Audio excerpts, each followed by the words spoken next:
Bonjour à toutes, bonjour à tous. C'est un plaisir véritable d'être avec vous aujourd'hui. Est-ce que vous êtes contents d'être là, vous qui êtes en direct ou vous qui êtes en salle? Est-ce qu'on peut dire merci à Dieu? Parce que c'est extraordinaire qu'on soit aussi à la recherche de la présence de Dieu, mais soyez aussi prêts à dire merci à Dieu pour mes frères et sœurs. Je suis heureux que vous soyez là. Prenez le temps juste de dire merci à la personne à côté de vous. Toi qui es devant ton écran, je suis heureux que tu aies pris ce temps à connecter et je vais essayer d'être le plus transparent, le plus honnête, le plus vulnérable pour que tu puisses recevoir, que ta vie soit améliorée grâce à ce message. Voilà. Et on va réfléchir aujourd'hui. Alors au début, vous allez dire ça va et puis progressivement, au fur et à mesure des points, c'est que de la Bible. Vous allez dire aïe, ça pique un peu. D'accord ? Alors, je ne vais pas vous dire le thème, vous allez le comprendre tout seul. Écoutez ceci, je vais vous faire quelques petites histoires, vous allez me dire si ça vous parle. Première histoire, c'est celle de Cédric. Cédric, 40 ans, c'est un homme qui a tout misé, son énergie, ses finances, son temps pour développer une entreprise. Au début, il était salarié dans une autre entreprise, mais il s'est mis à son compte et il a créé son business. Et là, ça fait plusieurs années qu'alors qu'il y passe ses jours et ses nuits, que son stress est au maximum, son entreprise ne porte pas de fruits. Il n'a pas le résultat qu'il espérait et à cet âge de la vie, il est prêt à tout plaquer. Cédric se demande si c'est le moment de dire stop, d'arrêter les frais et de retrouver une vie plus confortable comme il avait avant, sans la charge, mais renoncer à ses rêves. Si ça parle à quelqu'un, tu ne t'appelles pas Cédric, mais cette histoire est pour toi, écoute le message qui vient derrière. Deuxième histoire, elle s'appelle Christelle. Christelle a 30 ans et cette jeune femme n'est plus la gamine qu'elle était à 19 ans et avec les petites histoires d'amour où on espère le prince charmant. Elle a rencontré un homme il y a de cela 2 ans. Et Christelle sait ce qu'elle veut. Elle veut un mariage solide, elle veut fonder une famille, elle sait ce que c'est que l'amour et elle est prête à payer le prix.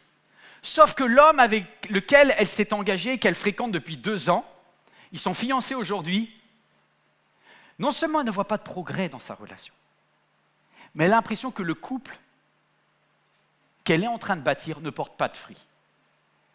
Elle se rend compte que son chéri, qu'elle pensait être différent des autres, est peut-être aussi volage et regarde un petit peu ailleurs.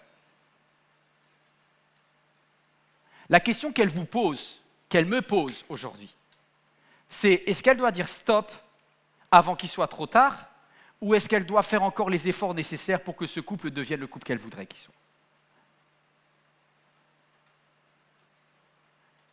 Ok? Si quelqu'un pense à Christelle, je suis désolé. Troisième histoire. La famille Granville a toujours été fidèle à son église. C'est l'église dans laquelle ils sont plantés depuis des dizaines d'années. Et aujourd'hui, après des années à donner leur dîme, à donner leur temps, à faire tous les services de la serpillière jusqu'aux musiciens, la famille Granville se rend compte qu'ils sont en train de se flétrir spirituellement. Il y a 0 fruit dans cette église. Leurs enfants décrochent. La question qui viennent aujourd'hui devant Dieu poser, c'est est-ce que l'on doit persévérer ici ou est-ce qu'il faut assumer de dire un stop à une église qui a connu une saison, mais que ce n'est plus la saison et qu'il faut se replanter ailleurs?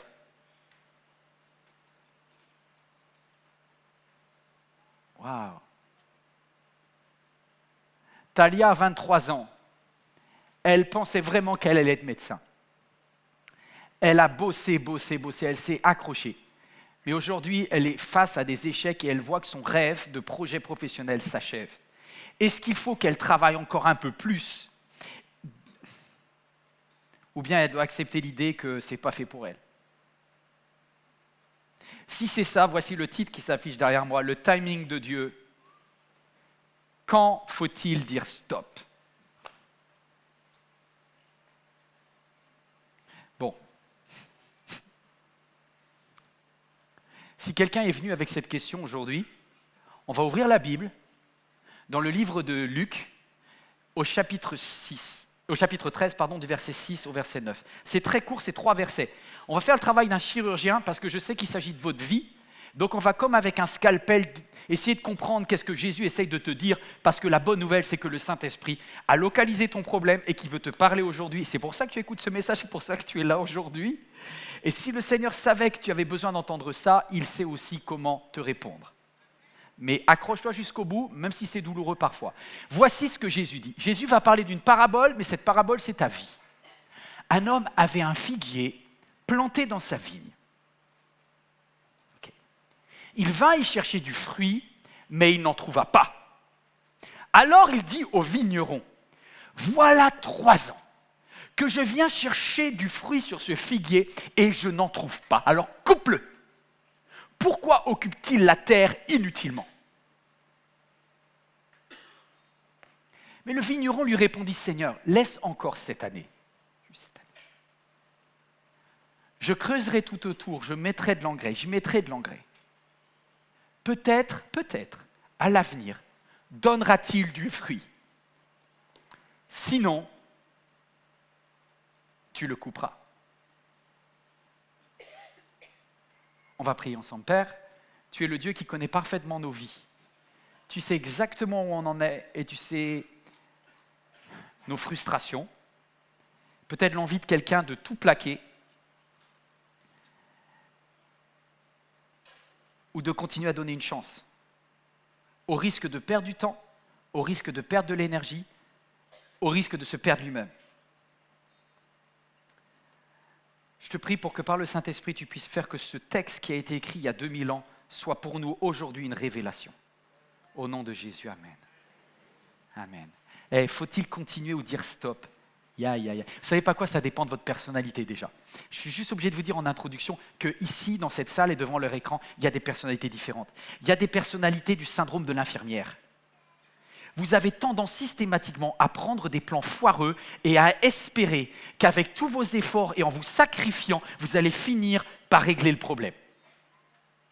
Et du coup, vous êtes fidèle par nature. Ça peut être un homme, ça peut être une femme aussi. Vous avez le syndrome du sauveur. Vous aimez sauver les choses.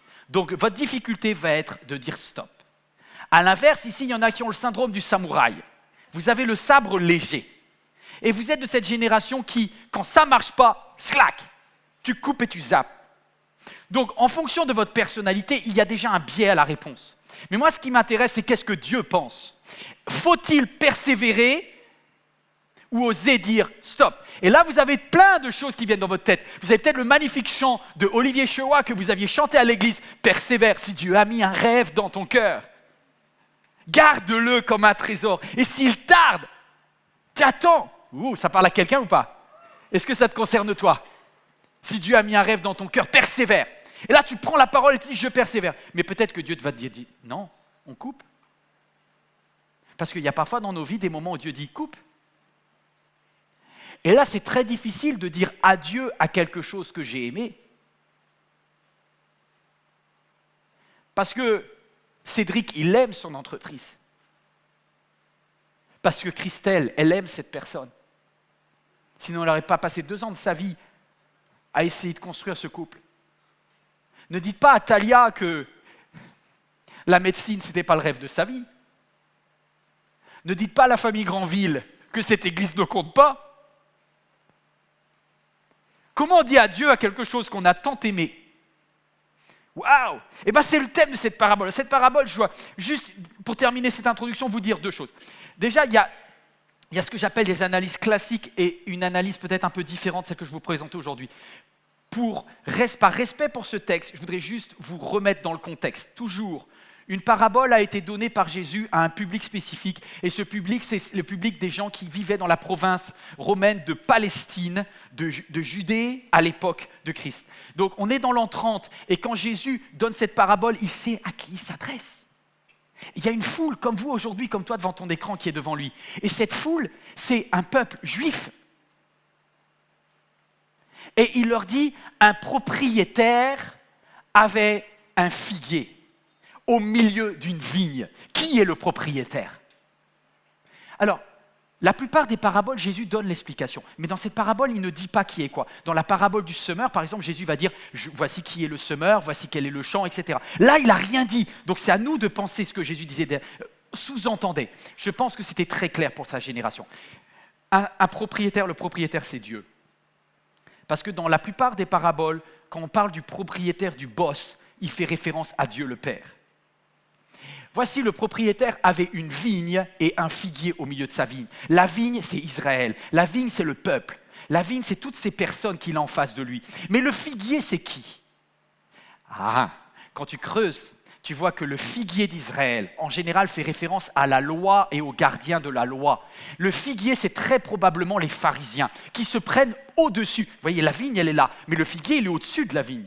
Le figuier, il dénote dans un champ de vigne. Le figuier, il est là pour expliquer, pour briller. Et je pense que là, Jésus parle des pharisiens. Le figuier, c'est les pharisiens. Et quand Jésus dit, voici le propriétaire est venu pour trouver des fruits, il s'attendait à ce que les pharisiens, qui connaissaient le mieux la loi de Moïse, soient les hommes les plus spirituels de son temps.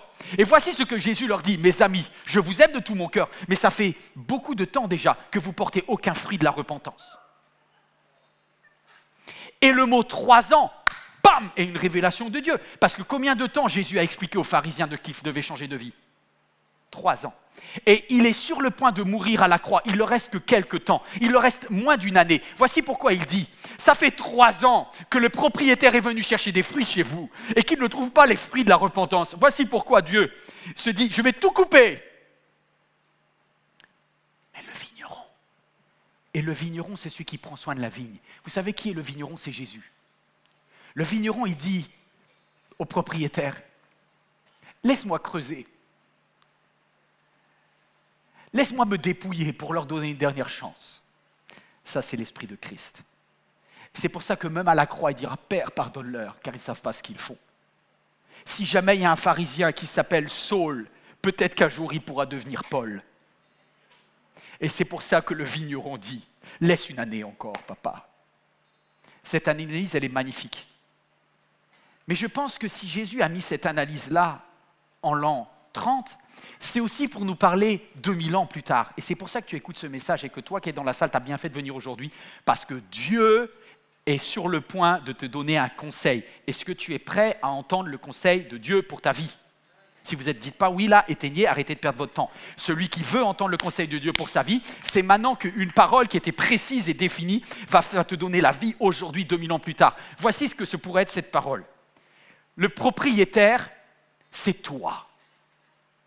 Comment ça? Oui, parce que Dieu t'a donné la vie et il t'a confié le souffle. Et à chacun, et vous le voyez ça d'ailleurs parce que c'était écrit aussi bien dans le livre des rois que dans les prophètes, aussi bien dans le livre des rois avec Salomon qu'avec Michée dans le livre des prophètes, il est dit, à chacun de vous, Dieu dit, je vous donnerai une vigne et un figuier. Et Dieu, qui est le propriétaire céleste, aime te donner sa propriété. Et Dieu dit, ta vie est là pour porter du fruit. Et je veux que chacun d'entre vous, vous puissiez avoir une vigne et un figuier. Vous êtes toujours là ou pas? Du coup, si c'est toi le propriétaire, qui est le vigneron? Le vigneron, c'est Jésus. Il me reste une dernière question. Le figuier. Grand 1. On va réfléchir ensemble, et ça s'affiche, la relation et les questions que tu dois poser à ton figuier. Suivez-moi, je vais quelque part. Accrochez-vous. Quel est ton figuier? Petit 1, première question. Il y a 7 questions à poser au sujet du figuier, d'accord? Si vous voulez prendre des notes, vous pouvez prendre des notes. Vous qui êtes en ligne, vous pouvez également prendre des notes. Il y a 7 questions, sinon tu vas faire une bêtise. Et vaut mieux que tu écoutes ce message avant de faire une bêtise. Première question, quel est ton figuier? Qui est ton figuier? Voici ce que dit le texte, verset 6. Un homme avait un figuier planté dans sa vigne. Le figuier, c'est une personne, une relation, une chose pour laquelle tu as passé du temps, de l'énergie, probablement de l'argent, quelque chose qui te tient à cœur et de qui tu espères du fruit. Peut-être pour certains, je vous ai donné déjà plusieurs illustrations de figuier, mais le figuier, ça peut être aussi un projet de vie que tu as, d'amélioration où tu veux du fruit. Je vous donne un autre exemple. Pour quelqu'un, le figuier, sera un idéal spirituel, où tu dis, voilà, spirituellement, je veux une certaine taille de maturité. Je veux porter des fruits de maturité. Et pour cela, tu dis, je voudrais voir de la croissance spirituelle, de la maturité. Et aujourd'hui, quand tu regardes ta vie, tu as beau avoir jeûné, tu as beau avoir prié, tu as beau avoir mis en place peut-être la lecture de la Bible, peut-être être fidèle dans ton église, tu dis concrètement aujourd'hui, j'ai l'impression que je ne grandis pas, je suis prêt à tout arrêter. Je ne m'en sors pas. Un autre exemple de figuier, ça serait peut-être quelqu'un qui dit, au niveau de sa santé, je veux faire des efforts, je veux perdre du poids, je veux faire du... Et tu as fait des efforts. La vérité, tu as mis en place des régimes, tu as mis en place ce qu'il faut, tu t'es privé pour pouvoir avoir du fruit. Et vérité, ça ne change rien du tout. Je ne sais pas si ça parle à quelqu'un. Bref, un figuier, c'est une chose ou une personne pour laquelle on y a mis beaucoup d'efforts. Deuxième question. Vous avez localisé votre figuier ou pas? Je peux passer à la suite? Vous vous dites check, c'est bon, on peut y aller à la suite. On va à la suite. Petit 2. Petit 2, ça va aller plus rapidement. Qui a planté l'arbre? Eh bien, ce n'est pas dit. Parce que quand on lit trop vite le texte, on fait un homme avait un figuier planté. Il n'est pas dit un homme avait planté un figuier. Ok. Pourquoi c'est important? Parce qu'il y a une différence si c'est un figuier que tu as planté ou si c'est un figuier qui était dans ton champ avant que tu le plantes. Mes amis, je vous donne l'exemple de l'entreprise. Peut-être quelqu'un a hérité l'entreprise de son père. Et du coup, ta relation au figuier qu'est l'entreprise n'est pas la même si c'est quelque chose que tu as reçu avant toi ou si c'est quelque chose que tu as planté toi. Ça va appuyer sur des cordes différentes à l'intérieur de toi au moment de la décision de « j'arrête » ou « je continue ». Vous êtes toujours là ou pas? Si c'était l'église de tes parents, ce n'est pas tout à fait pareil que si c'était ton église à toi. Je passe au point suivant. Troisième question que tu dois poser. Pourquoi ce figuier se retrouve-t-il au milieu d'une vigne? Est-ce que vous aviez remarqué? Un figuier planté dans sa vigne. Et le figuier, il est venu là tout seul. Il se dit, il n'a pas compris que ici c'était une vigne, tu vois. Enfin, moi, les parents de ma femme, ils ont entretenu une vigne là-bas dans la région du Diois. Et je peux vous dire, il n'y a que des plants de vigne dans la vigne. Et s'il y a un arbre qui veut venir s'installer, il n'est pas question. Qu'est-ce que fait un figuier au milieu d'une vigne? Je me suis dit, est-ce qu'il y a une symbiose entre les deux? Non, je pense que celui qui a permis que le figuier soit là, que ce soit toi ou la personne avant, c'est parce qu'il aime la diversité. Et c'est bon. Et c'est bon. Parce qu'il y a un moment, c'est bien sympa le raisin, mais je suis content aussi que dans ta vie, il y ait des figues. Ça fait partie de l'équilibre alimentaire. On est corps, âme et esprit. Et puis, Dieu n'a pas demandé que tu rentres dans une boîte. Souvent, les systèmes religieux, souvent ton patron, souvent tes amis vont prévoir pour toi ce type de vie. Et si tu leur dis, mais je ne fais pas que dans la vigne, moi je fais aussi dans le figuier. Tu veux sortir, tu veux faire ton intéressante, c'est ça? Je dis non. Je suis juste plus que ce que vous voyez de moi. Je ne sais pas si ça parle à quelqu'un, ok? Tu as le droit d'avoir un figuier au milieu d'une vigne, c'est ok. Et il y vint, on prend le mot, pour y chercher du fruit. C'est pour ça que Cédric, Christelle, Talia, toi, moi, lorsque, après quelques années de travail, on vient voir, on s'attend à quelque chose. On s'attend à quoi? Ah, question très importante. Quel est le fruit que tu espères? Petit 4. Quel fruit espères-tu? Écoutez, là je vais creuser de plus en plus profondément à l'intérieur de toi. Si jamais tu ne définis pas le fruit, tu vas être frustré tous les jours de ta vie. Parce que si tu ne définis pas le fruit, tu ne sais pas ce à quoi tu t'attends. Et une des caractéristiques de ceux qui ne définissent pas ce qu'ils attendent comme produit, c'est la frustration. Lorsque tu t'es engagé dans le mariage avec cette femme-là, avec cet homme-là, qu'est-ce que tu espérais? Parce que sinon, c'est trop facile de dire que ton mariage ne te convient pas. Mon ami, tu n'as jamais défini. Vous n'avez jamais pris le temps intentionnellement de dire voici ce que c'est qu'un mariage qui porte du fruit. Donc c'est trop facile après de dire ciao baby, je pars. Tu n'as jamais défini ce que tu espérais de cela. Mais c'est pareil de ton entreprise. Parce que si tu fais autant d'efforts pour ton entreprise et que tu n'as jamais défini à partir de quand tu considères que c'est un succès, tu ne seras jamais heureux dans ta vie. Je ne sais pas si je parle à quelqu'un là. Si tu n'as pas défini ce que tu veux, ne sois pas étonné que tu sois frustré parce que tu ne l'as pas.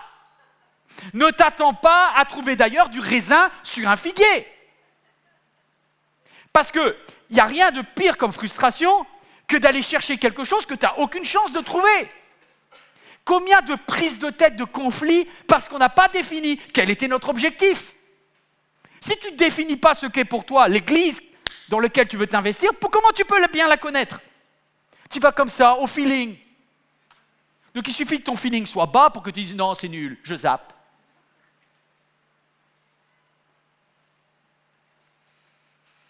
N'espère pas trouver ce que tu n'as pas semé non plus. Hein. Je vous ai dit que ça allait devenir désagréable. Là, on n'est qu'au début. 5e point. Accrochez-vous. Il y a une parole de Dieu, c'est ça qui est bon. Il est en train de vous amener quelque part, le Saint-Esprit. Il vint y chercher, donc je parle du propriétaire, de toi, de moi, il vint y chercher du fruit et il n'en trouva pas. C'est le mot d'après. 5e question. Quelle est la cause de ta déception ? La cause de ta déception, c'est que tu es allé chercher un fruit et que tu n'as rien. Mes amis, on a des besoins dans notre corps, dans notre âme, dans notre esprit. Tout à l'heure, je vous ai dit, si vous ne les avez pas définis, si vous n'en avez pas parlé, c'est normal que vous ne les trouviez pas. Mais partons du principe que vous avez bien défini votre fruit. OK. Du coup, vous imaginez, le propriétaire, il arrive. Rien. OK. Ça veut dire que j'ai travaillé pour rien.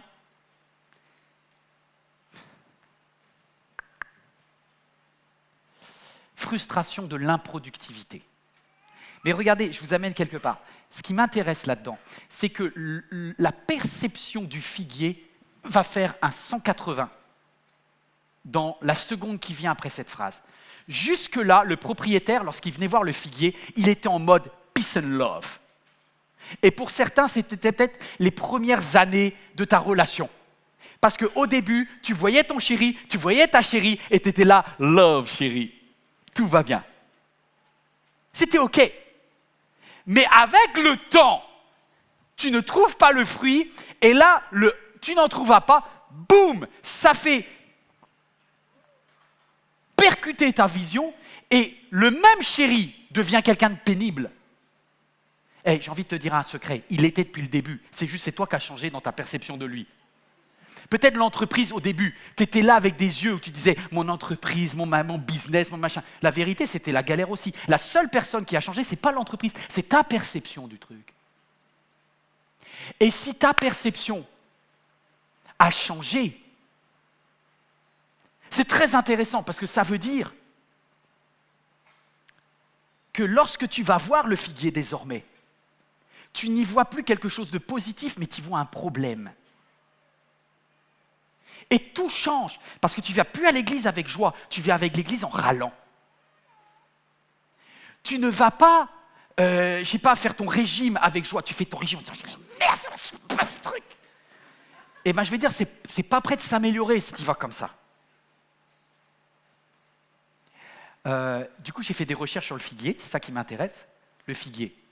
Le figuier, le fruit est délicieux, mais l'arbre produit des toxines au niveau de la sève. C'est-à-dire que si tu prends le fruit, il n'y a aucun problème. Mais si tu t'amuses à toucher le tronc, ou si tu t'amuses à toucher la sève du figuier, il y a des furocoumarines dans le figuier, c'est le mot scientifique, qui provoquent des irritations, des allergies. Donc t'imagines le figuier au début, tu vas mon chéri d'amour que j'aime, et au bout de quelques temps, tu le touches, tu deviens pivoine d'allergie derrière. Et j'ai l'impression que pour certains, ce qui était votre projet de votre vie, votre projet de réussite, est devenu pour vous quelque chose de toxique. Ça provoque des allergies. Tu en parlais avec amour, tu en parles maintenant avec détestation. Je peux te dire une chose, le projet n'a pas changé. C'est toi. Vous êtes toujours là, 6e et avant-dernière question à se poser avec ton figuier. Pour qui étaient les fruits que tu cherches? Parce que là, c'est pareil. Si le propriétaire va chercher des fruits pour lui et qu'il a une frustration personnelle, c'est une chose. Mais s'il vient chercher des fruits pour nourrir sa famille, il y a une double pression. Il y a des projets qui n'engagent pas que nous. Il y a des fruits que l'on cherche pour aller donner aux autres. Et c'est une autre pression. Lorsque la famille Granville, lorsque le papa Granville doit prendre la décision de quitter ou pas l'église, il se dit, il va y avoir donc des conséquences parce que le fruit, c'est pas que pour moi, c'est pour moi et mes enfants. Wow, wow, wow. Il y a quelqu'un dans cette salle, il y a quelqu'un devant son écran qui comprend. Pour les autres, pour toi, pour qui? 7e et dernière question. En tant que propriétaire, que tu poses au figuier, quelle est ta décision à chaud? On lit le texte?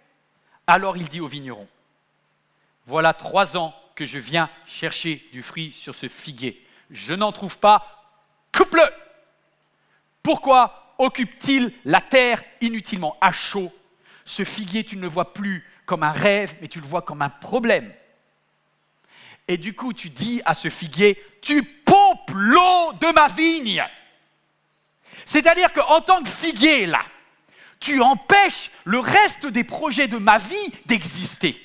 Donc, tu es un squatteur. Et il a un coup de sang. Et le problème, c'est que tes frustrations vont t'amener à la colère et la colère va t'amener à l'esprit samouraï. Parce que la frustration monte, pom, pom. Il y en a, c'est des cocottes minutes ici. Vous dites rien, ça siffle. Mais ça peut exploser après. Bon, vaut mieux que ça siffle d'ailleurs, parce que si ça siffle pas, c'est encore pire. Ce qui m'étonne, c'est que le propriétaire va demander au vigneron de couper l'arbre. C'est-à-dire qu'il dit à Dieu, débarrasse-moi-en. Mais oui, Dieu, il a entendu ta prière la semaine dernière quand tu as dit Dieu, tu me le dégages. Peut-être pour certains, vous avez dit Dieu, maintenant cette entreprise, j'en peux plus. Peut-être quelqu'un a dit, allez, tu me casses ce truc, tu te débrouilles, t'arrêtes tout. Écoute, avant de le faire, je voudrais te poser une question. Quelles sont les vraies motivations de ta décision aujourd'hui à chaud? Je vous laisse le temps de réfléchir. Tu es prêt à plaquer cette entreprise? Ok. Tu es prêt à changer complètement d'orientation scolaire? J'entends. Pourquoi? Oui, j'en ai marre, mes passeurs, ça fait des années, nanana. Pourquoi?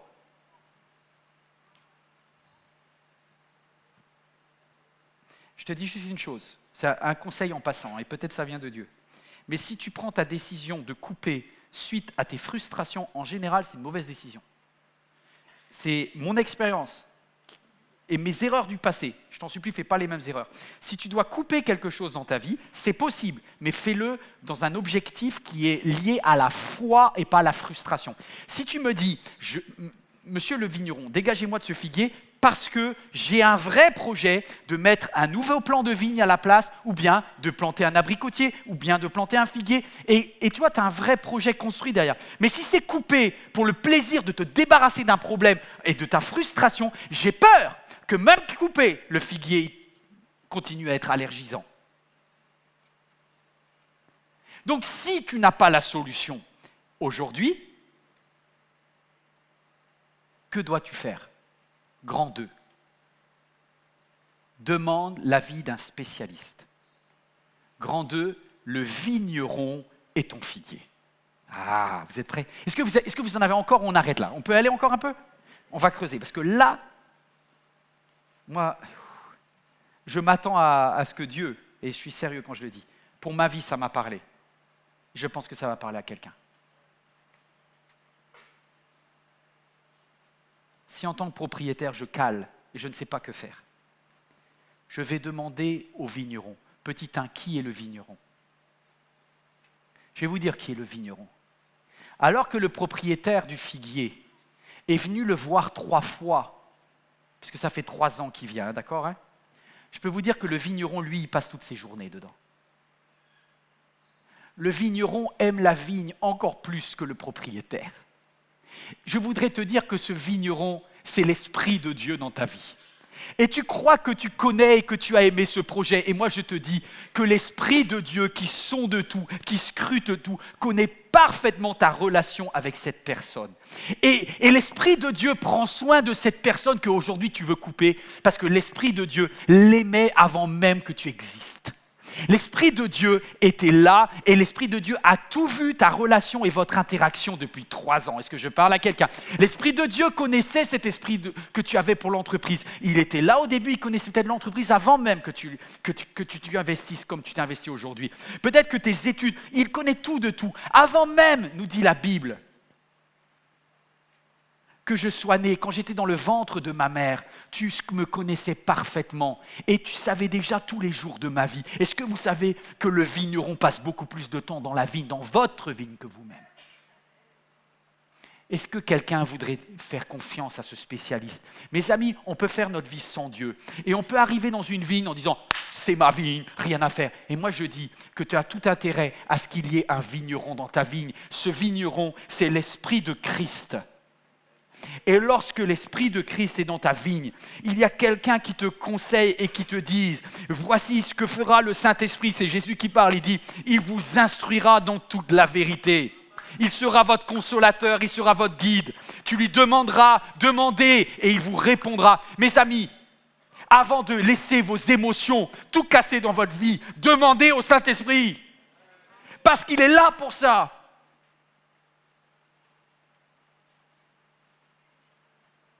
Je suis avec vous tous les jours, jusqu'à la fin du monde.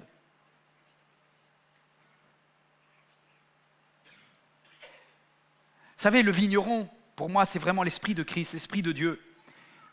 Et le vigneron, des fois, je vais être très honnête avec vous, j'ai l'impression que j'ai du mal à l'entendre. Je ne sais pas si on parle le même dialecte, mais des fois, il ne me parle pas toujours. Parfois, le vigneron ne parle pas lui-même, il parle avec ses assistants. Et peut-être qu'un vigneron dans ta vie, c'est un des assistants du vigneron, c'est-à-dire quelqu'un qui connaît le vigneron, qui a l'expérience du vigneron, un humain comme toi, et qui a l'Esprit de Christ. Soyez conseillés par des gens qui ont l'Esprit de Christ. Ne prenez pas des conseils avec des gens qui n'ont pas l'Esprit du vigneron. Moi, je remercie Dieu parce qu'il y a dans ma vie des personnes qui ont cette hauteur de vue, ce point de vue. Des fois, ça pique, des fois, ça me fait mal. Mais je suis heureux, par exemple, d'avoir, lorsque j'ai des conseils spirituels à demander, je demande à Éric Dufour. C'est vraiment mon vis-à-vis. C'est un professionnel vigneron. Et du coup, je lui dis, cher Éric, qu'est-ce que toi, tu ferais à ma place? Est-ce qu'il y a quelque chose que je dois changer? Est-ce que l'Esprit de Dieu veut te révéler quelque chose pour que je fasse une bonne décision? Mais lorsque j'ai des questions business, je vais demander à Chantal. Chantal, elle a créé des entreprises infiniment plus grandes que tout ce que je pourrais voir un jour. Elle a une hauteur de vue. Et des fois, elle me dit, Yvan, tu vas dans le mur, mon chéri. Fais pas ça. Alors, je freine. Et je demande, une fois que j'ai demandé à l'avis du vigneron, je demande un check avec le vigneron qui est au ciel. Et en général, ils sont d'accord d'ailleurs.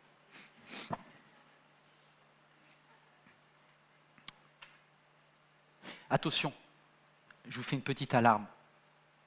Ne demandez pas à un non-spécialiste de vous donner un conseil. Parce que si vous demandez à quelqu'un qui a encore plus de frustration que vous, parce que dans son champ, il a 4 figuiers qu'il a abattus la semaine dernière, il va aller vite. Il va vous dire « Dégage, arrête les frais. Moi, j'ai traîné un tocard pendant 22 ans, j'aurais dû le larguer au bout de 10 jours. » Bon. Tu projettes un peu peut-être, Récupérez pas les frustrations de tous ceux qui ont tout coupé dans leur champ. Vous êtes toujours là ou pas? Alors quand vous allez voir le vigneron, regardez ceci. Voilà 3 ans que je viens chercher du fruit et je n'en trouve pas. Coupe-le! Et là, ça fait mal. C'est comme si Dieu me dit, Yvan, et si au lieu de me donner des ordres, tu me posais des questions?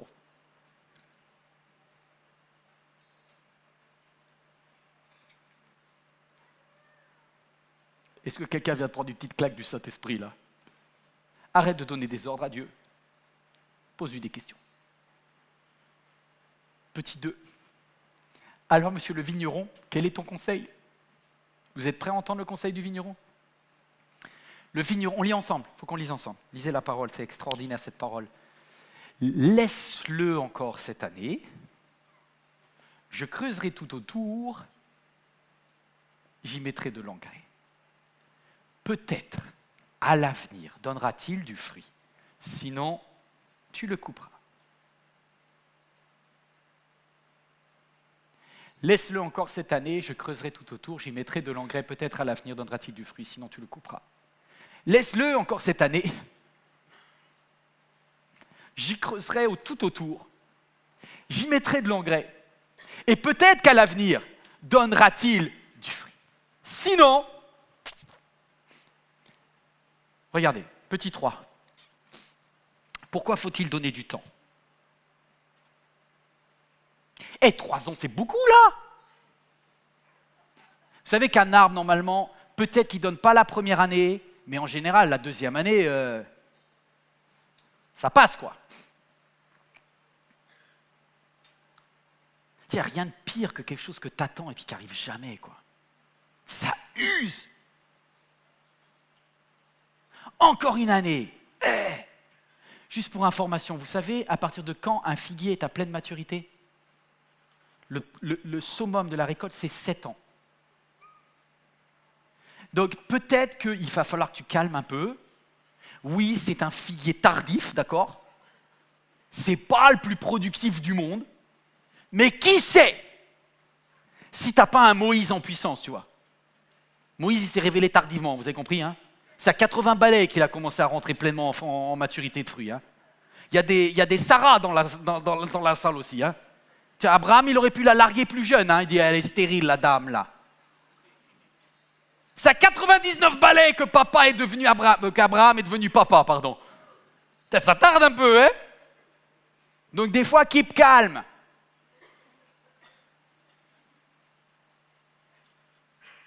L'amour est patient. Ça, c'est le verset que j'aime le moins dans la Bible. Tu vois, j'aurais aimé, l'amour est flamboyant, romantique, l'amour est dingue, l'amour t'amène au bout du monde, tu vois. Non, l'amour est patient. L'amour ne cherche pas son propre intérêt. L'amour supporte tout. Moi, j'en veux pas, alors. Ah ben voilà, il fallait se mettre d'accord depuis le début, alors.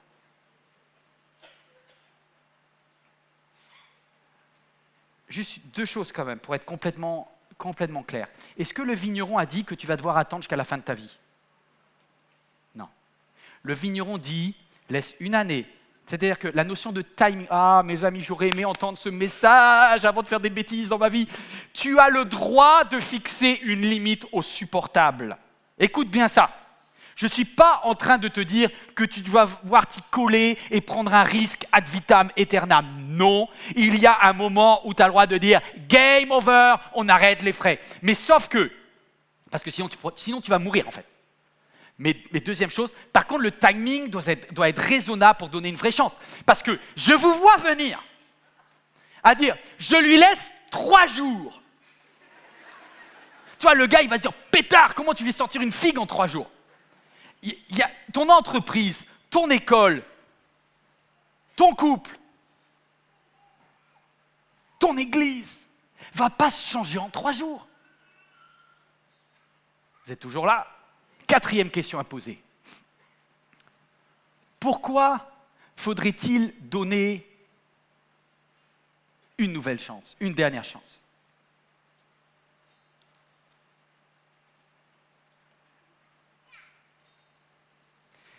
Parce qu'une fois que tu l'auras coupé, ça sera fini, d'accord ? Et tu ne pourras plus replanter quelque chose que tu as coupé. Et donc cette décision doit être purement réfléchie et il faut être sûr qu'avant, tu as tout tenté pour sauver. Je sais que vous n'alliez pas aimer. Parfois, c'est plus difficile de ne rien faire que de couper. Et je parle à quelqu'un, je parle à toi, qui a tendance à dire, lorsque tu es frustré, lorsque tu es énervé, dire « j'arrête le truc ». Et au final, tu n'as jamais laissé le temps à un figuier dans ta vie de pousser. Et aujourd'hui, tu as 0 fruit, parce que tu es un samouraï. Tu es un coupeur d'espoir. Tu démarres très vite et tu casses direct. Donnez une nouvelle chance. Une dernière chose. Mais tu vas me dire, et si ce n'est pas le bon arbre? Ah!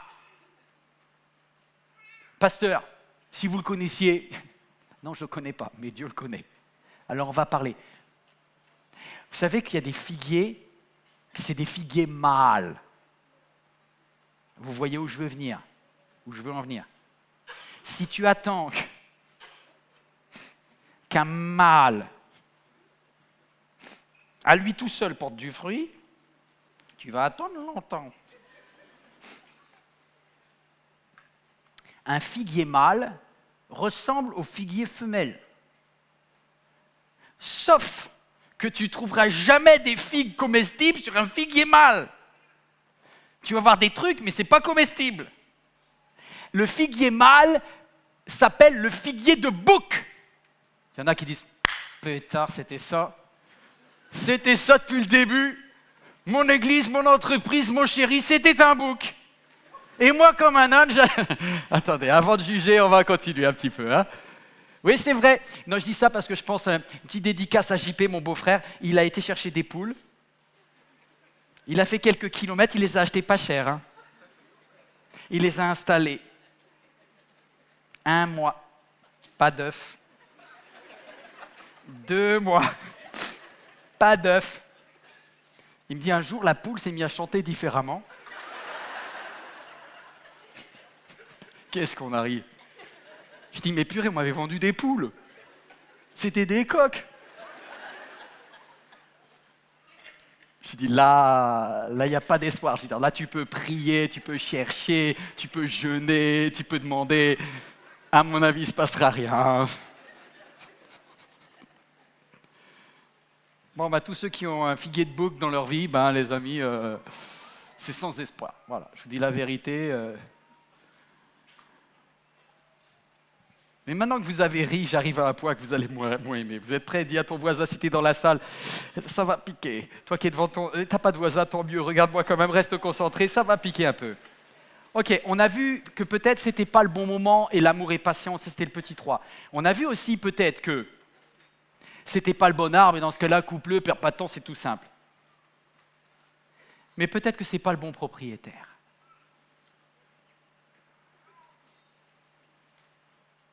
C'est-à-dire peut-être que tu n'es pas la bonne personne.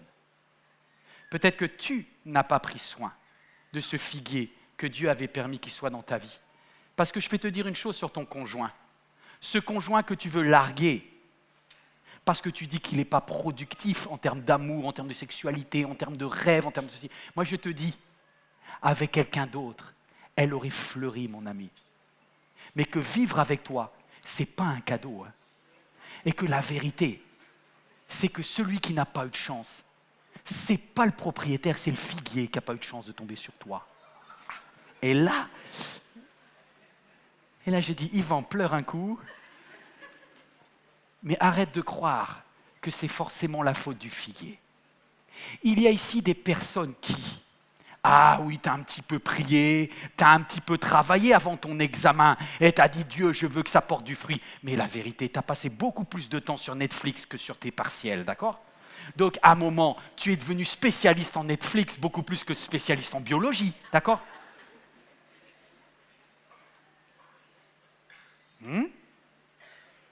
Ton entreprise que tu dis, purée, elle est nulle, machin, le personnel, il est pourri. Ce même personnel et cette même entreprise, s'ils avaient été aimés, s'ils avaient vu tout ton cœur et toutes tes tripes, et si ce n'était pas senti comme un truc de plus dans une vigne qui était déjà bien garnie, un figuier de plus. Vous savez, il y a beaucoup de projets pour lesquels je n'y ai pas mis mes tripes, et comme par hasard, ils n'ont pas marché. Eh bien oui, mes amis. Et c'est pareil dans tout ce que l'on fait dans notre vie. Le succès n'arrive jamais par hasard. Celui qui me dit que le fruit se fait par hasard, il n'a jamais fait d'agriculture. Il n'a jamais bossé. Je veux dire, sur le long terme, un figuier, ça s'entretient. Petit 5, pourquoi il faut un dernier investissement? Parce que là où tu as échoué, écoute bien, là où tu as échoué dans ta vie, dans ce projet,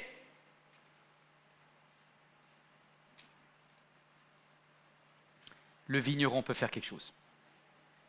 Là où le propriétaire ne sait plus que faire à part couper, le vigneron a des solutions pour donner la vie. Appelle d'urgence le vigneron. Quel que soit ce que tu es sur le point de couper dans ta vie, peut-être tu pourras couper après, écoute bien ce que je te dis. Oui, tu auras le droit de couper après, mais d'abord, abandonne le figuier entre les mains du vigneron. Voici ce que dit le texte. Le vigneron dit, je creuserai tout autour de ton figuier et j'y mettrai de l'engrais. Confie ce projet au vigneron là où tu n'as pas réussi. Ne tire pas un trait sur ce couple, sur cette entreprise, sur ces études, sur cette église, tant que tu n'y as pas demandé l'assistance du Saint-Esprit. Parce que le vigneron, l'Esprit de Jésus vient et il dit, si toi tu ne creuses pas, moi j'irai creuser. J'en ai marre, ce figuier, il ne produit rien. Ça me touche que le vigneron aurait pu dire au propriétaire, fais creuser. C'est pas ce que le vigneron a dit. Le vigneron a dit, je veux tellement, propriétaire, que tu réussisses, que je ne vais pas zapper là où tu veux zapper, mais viens avec moi, regarde comment je fais. Et moi, vigneron, qui aime le figuier, je vais tout faire pour que ce figuier réussisse dans ta vie. Et tu sais qui mangera des fruits? C'est toi, propriétaire. Mais moi, vigneron, oh, est-ce que quelqu'un réalise la grâce que tu as? Le Saint-Esprit est prêt à travailler là où tu as un échec pour donner la vie. Et qu'est-ce qu'il va devoir faire? Il va devoir faire des efforts. Parce que je peux vous dire que le vigneron va transpirer pour creuser. Il va creuser, il va bêcher tout autour du figuier. Il va mettre, peut-être que c'est pour mettre de l'eau, peut-être que c'est pour renouveler la terre. Il va piocher. Je ne sais pas si vous avez vu comment c'est la terre en Israël, mais c'est de la caillasse, mes amis. Et je peux vous dire que le vigneron, quand il le fait, il va passer du temps et de la transpiration. Est-ce que tu sais que le Saint-Esprit transpire pour que tu réussisses ta vie? Et la seule chose qu'il entend de toi, c'est que tu râles. Le vigneron dit, laisse-moi juste donner une dernière chance. Je creuserai tout autour. Un effort. Et pardonne-moi, mais je vais faire aussi quelque chose d'autre. Il dit, je vais mettre du fertilisant, je vais mettre du fumier, je vais mettre de l'engrais. Vous savez, ça, c'est pas gratuit, mes amis. Les efforts, à la rigueur, ça prend du temps. Mais l'engrais, ça prend de l'argent. Et il va mettre, tu sais, des fois tu te dis, mais c'est chaud. Je ne sais pas si quelqu'un est sur le point de mettre son couple au rebut, là, à la poubelle. Moi, j'ai envie de te dire, est-ce que tu as demandé au Saint-Esprit? Oui, d'accord. Est-ce que tu as fait une thérapie? Ouais, pasteur, la thérapie, déjà qu'on est juste financièrement, en plus de divorce, ça va coûter une blinde. Je dis, mon ami, c'est que tu n'aimes pas le figuier alors. Et c'est que tu n'étais pas le bon propriétaire. Parce que oui, un bon propriétaire laisse le vigneron continuer à dépenser et ça vaut le coup de travailler. Tu vas dire, mais pasteur, wow! Et si ça ne marche pas? Je vais payer le divorce, je vais payer la thérapie, je vais payer partout. C'est la vie, mon ami. Tu sais, il y a un moment où je vous dis les choses très cash à MLK. Il y a un moment où on peut soit rester un bébé spirituel ou soit on peut devenir mature, d'accord?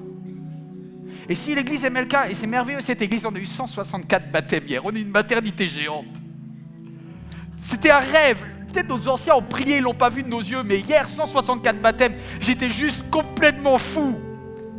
Il y avait déjà plus 100 au mois de décembre, et on va avoir encore entre, je ne sais pas, des centaines au mois d'avril. Je ne sais pas. Mais mes amis, on ne peut pas juste être une crèche. Il va falloir que MLK, on monte le niveau. J'ai besoin que vous décidiez. Non, mais ça va vous coûter, les amis. Non. Vous n'avez pas compris. Vous n'avez pas compris ce que ça demande. Ça demande de payer à l'entrée, de payer à la sortie. Parce que le bébé, il est nourri, il ne paye rien, il est à l'œil. Qui c'est qui change les couches quand il fait caca? Quelqu'un? Il ne prend même pas la peine d'aller sur le pot. Tranquille, la life. Maintenant, si tu fais ça quand tu as 30 ans, je peux te dire ton conjoint, il va partir. Il y a un moment où Dieu te dit, monte d'un niveau. Toi, je le dis gentiment, je le dis avec humour, mais monte d'un niveau. Et si tu n'es pas prêt à payer le prix, et si tu n'es pas prêt à faire les efforts, et si tu n'es pas prêt à faire les apports, arrête de vouloir des figuiers, d'accord? Contente-toi des petites vignes. C'est que tu n'es pas à la hauteur de ce que tu veux dans ta vie. Et là, franchement, c'est là où j'ai pris ma claque aussi. Je dis, Yvan, arrête de vouloir des résultats rapides avec des choses où tu ne payes pas l'effort. Hein. Tout est payant. Maintenant, le salut, il est gratuit. Demande à Jésus si c'était gratuit pour lui. Demande à Jésus, lorsqu'il se faisait massacrer le dos, la couronne d'épines et qu'il se faisait planter, si c'était gratuit. Oui, c'est gratuit pour toi, mais c'était payant pour lui. Hein. Il y a toujours quelqu'un qui paye là. Tu veux l'esprit de Jésus? Alors charge-toi de sa croix et suis-le. C'est là où beaucoup le quittèrent. C'est là où entre le nombre des personnes qui démarrent et le nombre de personnes qui finissent avec Dieu, il y a un peu moins de monde, il faut que je revienne à vous. Oui, mais tous ces efforts, et si à la fin ça ne marche pas? Eh bien oui, regardez le dernier verset. Peut-être à l'avenir donnera-t-il du fruit. Le vigneron lui-même ne dit pas que ça va marcher. C'est là où tu dis, ah non mais vigneron, franchement. Le vigneron te dit, je ne te promets pas un résultat à 100%, mais je te promets une attitude intègre. Tu sais, il y a plusieurs façons de mettre un terme à un couple. Il y a plusieurs façons de mettre un terme à une relation. Il y a plusieurs façons de mettre un terme à une église, à un projet, à un rêve, à une entreprise. Il y a la façon colère ou il y a la façon classe qui vient du Saint-Esprit. Et oui, il y a toujours un risque de ne pas pouvoir sauver. Moi, j'aurais voulu qu'il y ait un réma de Dieu. Vous savez, des fois dans ma vie, quand j'ai dû couper, j'aurais voulu que ce soit le Saint-Esprit qui me dise « Yvan, coupe !» Parce qu'au moins, là, tu vois, tu n'as pas la culpabilité, tu n'as pas l'hésitation.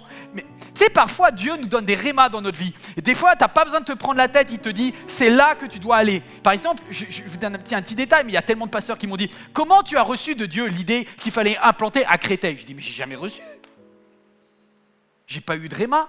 Parfois, tu ne reçois pas des rémas de Dieu. Un réma, c'est une parole précise, indiscutable et spécifique. Ça, c'est le top. Mais ça arrive rarement. Même pour implanter cette église, je n'ai pas eu un réma, d'accord?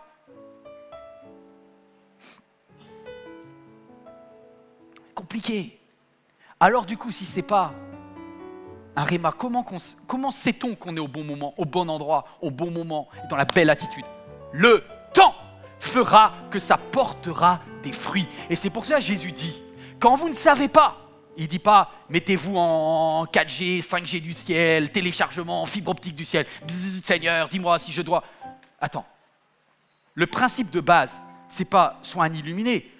Tant mieux si Dieu te parle et que tu recherches quoi. Mais le principe du base, c'est on reconnaît l'arbre à ses fruits. C'est formidable de rechercher un réma et faites-le. Et je ne vous dis pas de ne pas le faire. Mais je dis, vous ne pouvez pas baser toutes vos décisions sur vos réma. Parce que des fois, ça sera vos intuitions que vous prendrez pour des rémas. Donc, une grande partie, je vais dire, le principe le plus classique, c'est on reconnaît l'arbre à ses fruits. Et c'est pour ça que ça te demande une attitude d'intégrité, d'amour, de patience, de paix, de fidélité, de maîtrise de soi. Vous savez, ça s'appelle le fruit de l'esprit. Eh, je vous entends plus là. Vous êtes charcuté par le Saint-Esprit aussi? Parce que, clairement, c'est avec le temps que l'on va pouvoir juger. Seul le temps jugera. J'aurais voulu que l'évangile soit plus facile. J'aurais voulu que vous pouvoir vous prêcher l'évangile de la prospérité. Ou si tu fais ça, tu es sûr de recevoir. Donne et tu es sûr d'être riche derrière. C'est pas vrai, ça marche pas les amis. Prie et tu seras guéri. Ben non, parfois tu n'es pas guéri même quand tu as prié. Confie ton entreprise à Dieu et tu as 100% de réussite d'être millionnaire après. Pas du tout. Pas du tout. Mais je te dis une chose. En conformité avec l'esprit du vigneron qui est présent en cet instant. Laisse une dernière chance. Creuse. Apporte. Encore plus. Et après, lâche l'affaire. Grand 7, terminé. Qui doit prendre la décision finale?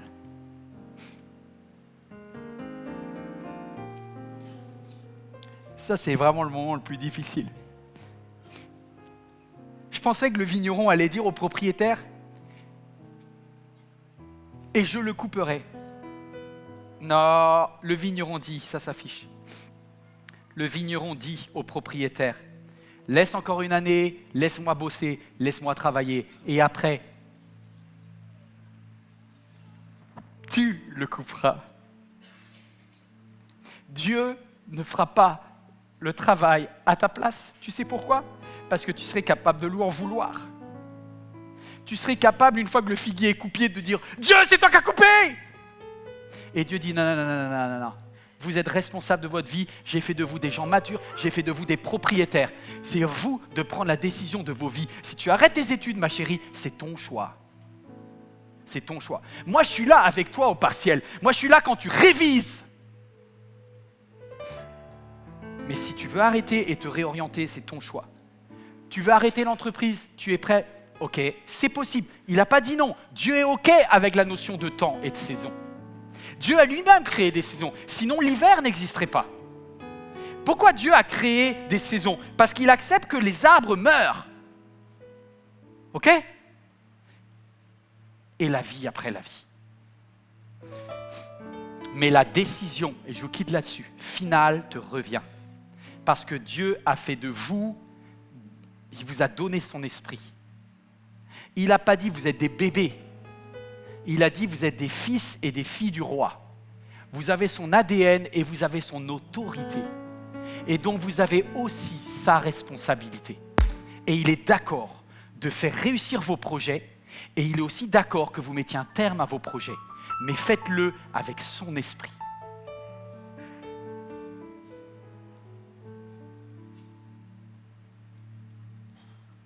Et ne mets pas fin à un figuier dans ta vie avant de l'avoir confié aux soins du vigneron qui l'aime et qui veut ta réussite et qui veut sa réussite.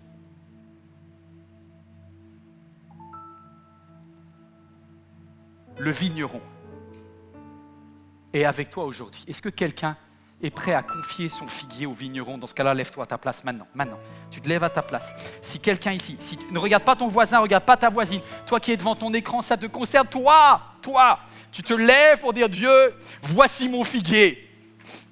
Je ne laisserai pas la frustration décider à ma place. Je ne laisserai pas la lâcheté ou la colère prendre le contrôle dans ma vie. Ma vie est entre les mains du vigneron. J'aurai le dernier mot, mais tu m'aideras à creuser. Maintenant, là où tu es avec tes mots, commence à parler au vigneron qui est là à côté de toi. Laisse le Saint-Esprit t'éclairer en cet instant. Abandonne-lui maintenant. Oh, abandonne-lui tes projets. Le vigneron est avec toi en cet instant.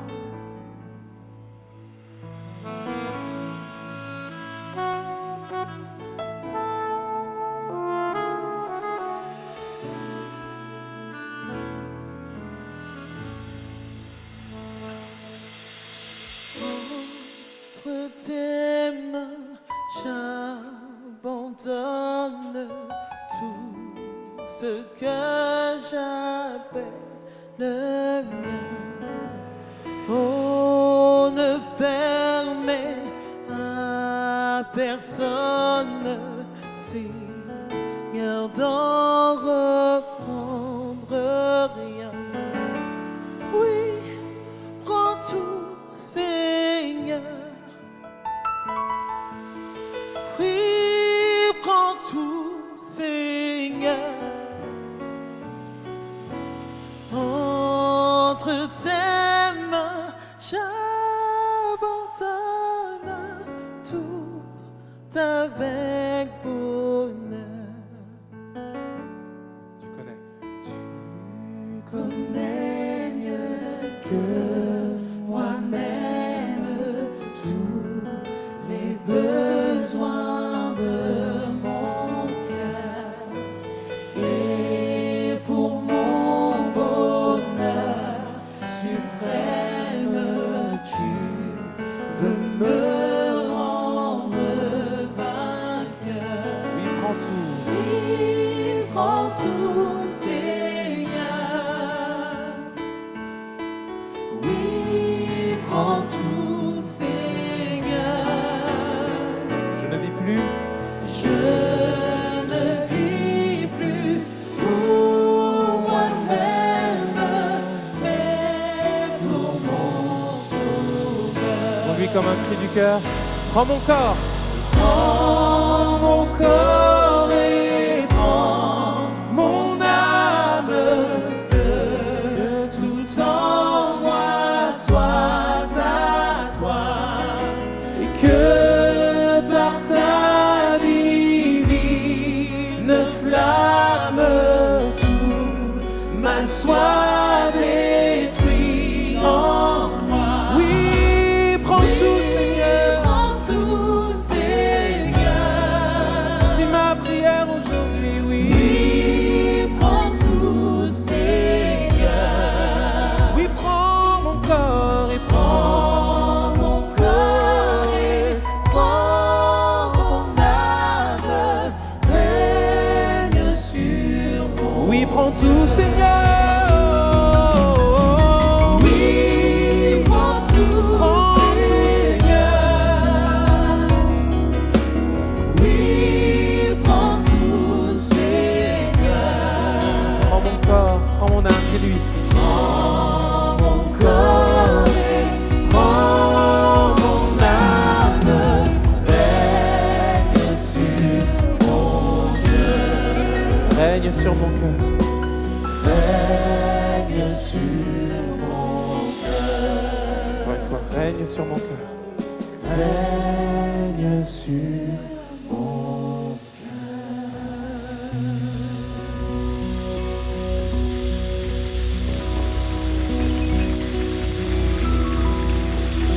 Est-ce qu'on peut juste en cet instant lever les mains vers Dieu? Seigneur, on te présente des choses qu'on a aimées. Si on ne les avait pas aimées, ça serait plus simple, Dieu, mais on les a aimées, ces figuiers. Papa, dirige-nous par ton esprit de vigneron, toi qui es capable de rebâtir d'anciennes ruines, toi qui redonnes la vie à ce qui est mort, toi qui es capable de guérir ce qui est malade. Si tu veux guérir le figuier et faire qu'il porte du fruit, on te bénit. Et si tu veux, ou si tu permets que ce ne soit pas le cas et qu'on arrive au bout à devoir couper le figuier, on te bénit aussi, papa. Donne-nous un cœur qui ressemble à ton cœur. Donne-nous d'être des bons propriétaires des vignes et des figuiers que tu nous as confiés.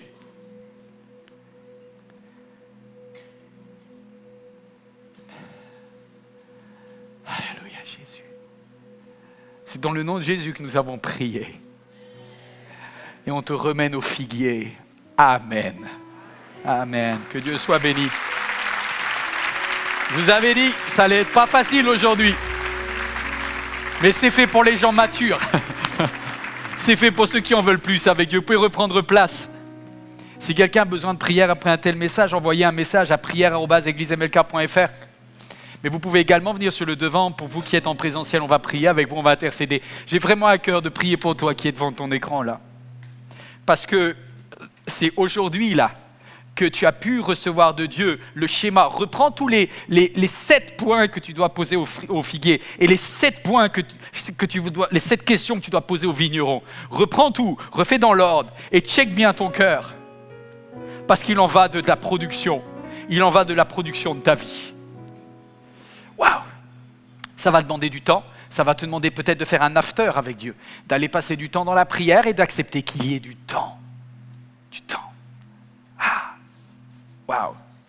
Je voudrais dire merci à tous ceux et celles qui ont tellement compris la notion de semence et qui ont tellement compris la notion de fruit, qui, au niveau de leurs finances, ont mis Dieu en premier. Tous ceux qui, mois après mois, disent « Voici la part qui revient à Dieu ». Mon ami, si je suis là aujourd'hui, c'est grâce à toi. Et pas seulement tu m'as béni moi, parce que tu m'as permis de pouvoir apporter ce message et de travailler cette semaine pour que tu reçoives, mais tu as permis que je puisse donner du fruit à d'autres. Alors avec ta dîme, avec tes offrandes, c'est pas seulement toi que tu as béni, c'est moi que tu as béni, je te remercie. Et c'est également énormément de personnes. Et rien que pour ça, ce sera à moi de te dire un grand merci. Parce qu'on ne remercie pas assez les gens qui donnent. Mais mes amis, sans vous, il n'y a rien qui existe. Alors je voudrais vous le dire tout sincèrement. Quel que soit ce que tu as donné, merci de l'avoir donné, merci de l'avoir confié à Dieu. Tu peux le donner à jeveudonner.fr Tu peux aller en ligne sur le site de l'église MLK, tu peux savoir comment donner. Mais tu peux aussi être quelqu'un qui est comme un passager clandestin, qui ne paye pas, qui consomme et tout. On te bénit quand même. Je prie juste qu'il y ait de la maturité un jour dans ta vie, parce qu'il y a tellement plus de bonheur à donner qu'à recevoir. Et je peux vous dire ici que plus on monte spirituellement, plus on va pouvoir faire des choses ensemble et toucher des vies. Aujourd'hui, MLK, je vous ai dit, c'est une grande maternité. Une magnifique maternité. Cette année, il y aura plus de 500 baptêmes et c'est juste fou. Je vais demander à mon papa qui est historien, je lui ai dit, papa, est-ce que tu as déjà vu ça en France? Il me dit, je crois pas. On a regardé dans toutes les archives. Les anciens, ils ont prié pour le réveil, mais le réveil, c'est un mot abstrait, mes amis, on y est là. On y est. Allez au baptême le samedi. Moi, j'avais le pasteur Patrick Etiala, là, il me dit, ils vont là, ils vont défoncer les gens là. Il a fait à lui tout seul plus de 50 ploufs. Il me dit, mais tu vas plus à la salle de muscu après les baptêmes à MLK. Ma femme, elle est en train de dormir aujourd'hui. Hein. Elle en peut plus. Hein. Il y a eu trop de ploufs hier. Hein. On a des bons problèmes. Mais on a des problèmes. Tous ceux qui êtes en ligne, vous peut-être, ou qui êtes en ambassade, vous ne comprenez pas, mais c'est la misère pour se garer maintenant à MLK. Avant, tu venais ici parce qu'il y avait un grand parking. Maintenant, ici, tu as peur parce qu'il n'y a pas assez de parking. On est à 4 cultes. On est à 4 cultes, 4 célébrations. On fait le samedi, 18h. D'ailleurs, vous savez, parce que c'est la galère pour tous ceux qui ont essayé de s'inscrire. Si vous voulez venir à 11h30 le dimanche, si vous oubliez le jeudi, c'est mort. Hein, vous n'avez que 3 heures pour être assez réactif, après c'est fini. Mais le dimanche matin, c'est plein. C'est tout le temps plein, en fait. Donc on a un problème, parce que moi, ma santé, elle n'est pas aussi pleine que la salle. Et ça tire. Et je ne vais pas vous mentir, le fait de devoir faire une 5e célébration, j'y vais pas avec une joie incroyable, quoi. Parce qu'avec mes problèmes de santé, c'est plus tant le volume de stress et c'est juste crevant, en fait. Je ne sais pas si vous connaissez beaucoup de pasteurs qui sont à plus de 5 célébrations, mais j'y mets vraiment mes tripes, je ne fais pas semblant, donc je suis cuit. Mais moi, ce n'est pas grand-chose. Les icônes, là, ils sont fait pire que moi. Eux, à quelle heure vous êtes venus samedi? Depuis quelle heure vous êtes là? Depuis samedi midi? Donc eux, là, ils travaillent non-stop depuis 36 heures. Mais merci. Est-ce qu'on peut juste leur dire merci? Mais merci. Merci la louange. Merci. Franchement, merci. Bon, on va devoir faire une 5e.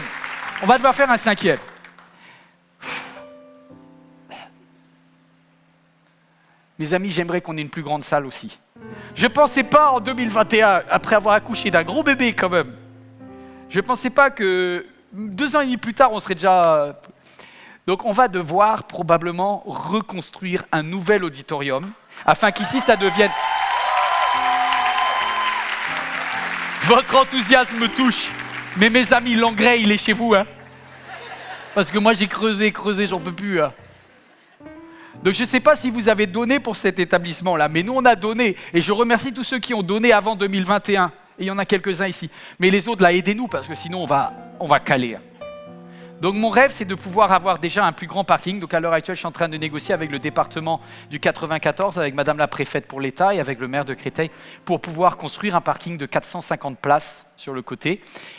Et après, de créer une salle, afin que cette salle ici devienne l'église des enfants, des 6-10, c'est pas mal pour des enfants, et qu'on puisse avoir un auditorium de 2500. Mais ça va demander du temps, et ça va demander de l'argent, et j'en ai marre de demander de l'argent.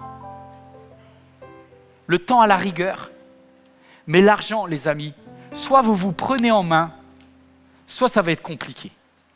Et vraiment, je vous demande à ceux qui décident de dire, voilà, c'est un projet, ça en vaut la peine, ça sauve des vies, c'est incroyable, c'est rentable, ça produit. Si vous ne donnez pas à quelque chose qui produit, je ne sais pas que faire. Donc soutenez-nous, parce qu'on va avoir besoin d'une armée, si on doit bâtir encore plus grand, il y aura besoin d'aide. Commencez à le dire, allez, on va aider. Ça va prendre du temps. Peut-être que lisez la parabole 1 an, 2 ans, 3 ans, je ne sais pas combien de temps ça va prendre, mais ça commence aujourd'hui. Voilà, et on va devoir donner. Juste en attendant, on va aller à 5 célébrations. Je fais un petit sondage, je suis désolé, je suis un peu long aujourd'hui. Mais c'est important pour moi parce que j'ai besoin d'avoir votre retour. Je ne veux pas être dans mon monde, dans ma bulle. Qui, si jamais il n'y avait plus de possibilité de s'inscrire à une célébration existante aujourd'hui, ni le 18h, le samedi, ni le dimanche matin, ni le dimanche matin, ni rien. Est-ce que vous préfériez aller à une 5e célébration qui aurait lieu le samedi soir à 20h, après celle de 18h, choix numéro 1. Je suis d'accord, c'est un choix par défaut, vous m'avez compris. C'est-à-dire, si tout est plein, est-ce que vous iriez le samedi à 20h ou bien vous préféreriez le dimanche à 16h? C'est pas foufou comme horaire, je ne vais pas vous mentir. Mais si vous deviez choisir entre samedi 20h ou dimanche, qui préfère samedi 20h? Levez-vous. Tout le monde doit être debout dans un des deux. Je fais un comptage à la vue. Vous qui êtes en ligne sur Internet, si vous avez l'habitude de venir à MLK, vous répondez. Vous n'allez pas m'aider, ça va encore être du 50-50. Elle est terrible. Merci. Qui préférerait venir le dimanche à 16h si ce culte était plein? Un peu plus. 60-40. Ok, merci. Juste pour information, il y a eu 3000 votants et on n'a pas encore fini la journée. Sur les 3000 votants, il y a 1500 qui ont choisi l'un et 1500 qui ont choisi l'autre. Seigneur. Merci. Une belle solution. Et je vous le demande de tout cœur parce que vous ne comprenez pas encore l'intérêt de la chose. Mais j'ai besoin qu'il y ait des hommes et des femmes qui se lèvent pour ouvrir leur maison, leur appartement et devenir des ambassadeurs, des ambassadrices. Inscrivez-vous, faites la formation d'ambassadeurs, d'ambassadrices. Et vous qui venez en présentiel, arrêtez d'être un numéro dans la foule une fois par mois. Allez dans une ambassade, on priera pour vous, on connaîtra votre prénom, on intercédera ensemble, vous tisserez un lien et vous prendrez la Sainte Seine. Ça va aider, ça fera un quart de personnes en moins le dimanche, ça nous aidera à tenir 6 mois de plus. Voilà, inscrivez-vous. Merci d'avoir suivi cette célébration en ambassade. Téléchargez l'appli et installez-vous. Et une dernière info avant de vous laisser, ça concerne les femmes et ça concerne Shine. Rachel, est-ce que tu peux venir? Merci Yvan, merci à tous. Et on vit quelque chose d'incroyable à MLK, n'est-ce pas? Merci Seigneur pour votre présence ici. Oui, je suis là pour vous inviter à Shine 2024. Qui est-ce qui était là l'année dernière? Est-ce que vous voulez revenir, mesdames? Ah ben non, un peu plus d'enthousiasme. Est-ce que c'était bien l'année dernière? Yes. 3e week-end de mars, 15, 16, 17, le programme est prêt. Ça va être de la folie, profondeur, connexion, du fun, de la découverte de la Bible de façon différente, de la découverte l'un de l'autre aussi, l'une de l'autre aussi. Et puis la nouveauté cette année, c'est l'espace bien-être. Les places sont limitées, mesdames. Inscrivez-vous pour avoir votre place aussi à l'espace bien-être. Allez en ligne sur le site églisemlk.fr, Shine 2024. Et messieurs, vous qui êtes là, vous qui nous suivez en ligne, si vous avez envie de bénir une dame dans votre vie ou de creuser, de mettre de l'engrais, ça lui fera du bien. Bénissez-la. Organisez-vous tout à l'heure à la sortie d'une célébration où il y a un tonton qui m'a dit « Nous les tontons, on va prendre tous les neveux et les nièces pour que les femmes de la famille elles puissent y aller ensemble. » Incroyable. On vous attend avec impatience. Nous prions pour vous déjà. J'ai hâte de vous retrouver en mars pour Shine 2024. À très bientôt. Merci Rachel. On va se lever ensemble. Mes amis, j'ai été trop long. Je vous demande pardon, j'étais trop long, j'ai abusé. Mais quand c'est la Bible, j'ai tendance à me régaler, alors je suis un peu long, pardon. Pardon. En même temps, vous avez eu du steak, quoi. Vous avez de quoi tenir la suite. On prie ensemble et je vous libère. Que Dieu soit avec vous. Père, merci pour ce qui s'est passé aujourd'hui. Merci pour la personne qui a regardé ce message. Seigneur, c'est un début, c'est pas la fin, c'est un début. Seigneur, aide-nous avec l'engrais, aide-nous avec le fait de creuser. Je sais que tu es avec nous dans tous ces moments-là. Tu nous as repérés et tu as une solution pour nos vies. On te bénit, Père, et on t'aime. Au nom de Jésus, Amen. Que Dieu vous bénisse. Bon retour à chacune et à chacun.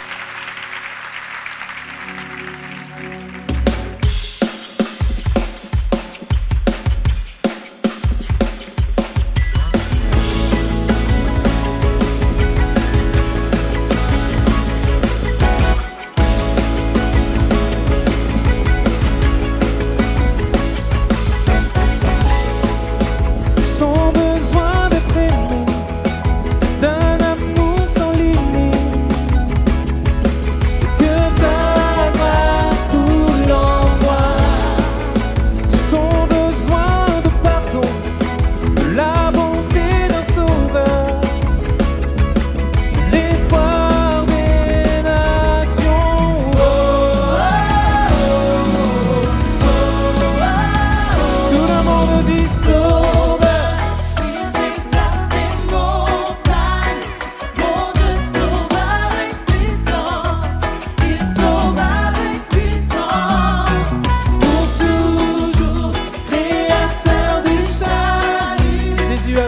la mort.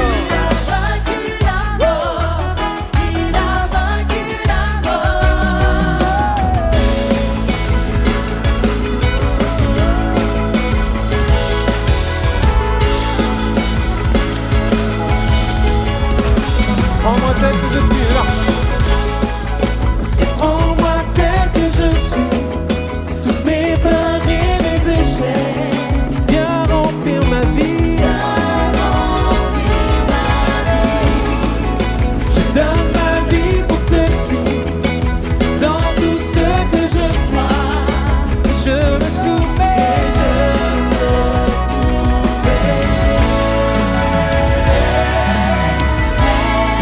Tout le monde. Hey! Sauveur, il déplace les montagnes. Mon Dieu sauve avec puissance. Il sauve avec puissance.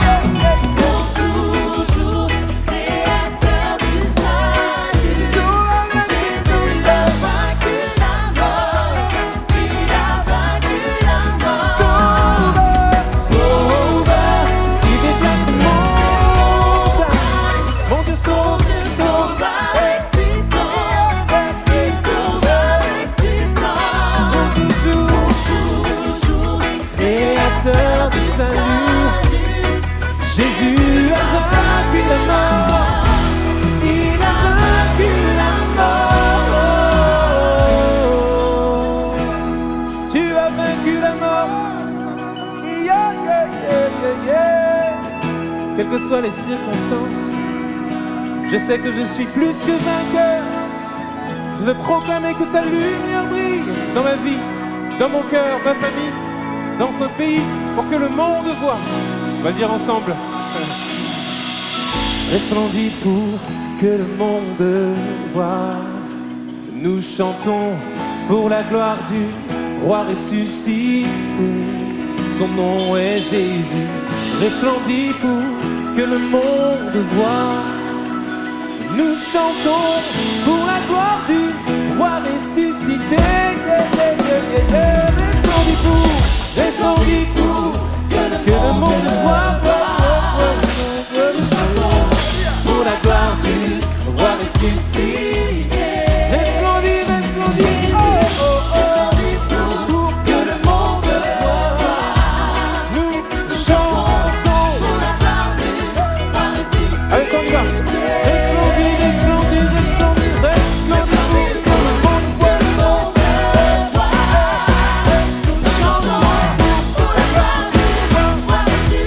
Resplendis, resplendis, resplendis pour que le monde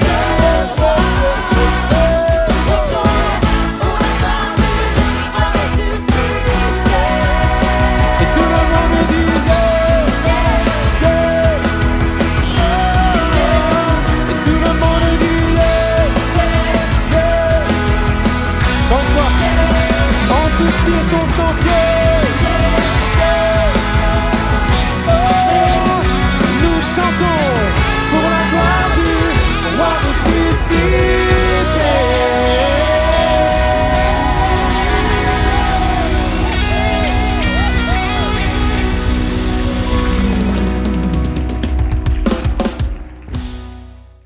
Cette vidéo t'a parlé?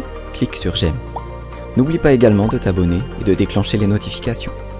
Si cette vidéo t'a touché, elle peut aussi faire du bien à ceux qui t'entourent. Prends 5 minutes pour la partager à un proche ou à un ami qui en aurait besoin.